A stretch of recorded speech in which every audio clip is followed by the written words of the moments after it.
Bil-miżuri fil-Pjan ta' Riġenerazzjoni Ekonomika li ħabbar il-Gvern f'Ġunju li għadda, il-fabbrika ta' E&L Enterprises fiż-żona industrijali ta' Ħal Far mhux biss żammet lill-ħaddiema kollha tagħha li jgħoddu għal 70 imma sansitra ngaġġat 25 ħaddiem ieħor fis-sena tal-pandemija.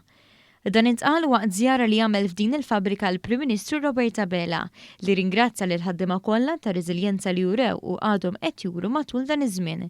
Il-Prim Ministru nnota b'sodisfazzjon kif din l-intrapriża ma qatetx qalbha mill-isfidi li affaċċjat id-dinja fl-aħħar sena u komplet tinvesti fil-ħaddiema li fi kliemu huma l-aqwa riżorsa tal-pajjiż. Id-direttur tal-kumpanija Joseph Camilleri wera l-apprezzament tiegħu għal miżuri ekonomiċi li ħabbar u implementa l-Gvern tul il-pandemija li permezz tagħhom il-kumpanija se tkompli għaddejja bil-pjan tagħha mingħajr telf ta' żmien. Il-kumpanija E&L Enterprises toffri servizzi ta' manifattura fis-settur tal-ħadid, inkluż fis-settur tal-kostruzzjoni.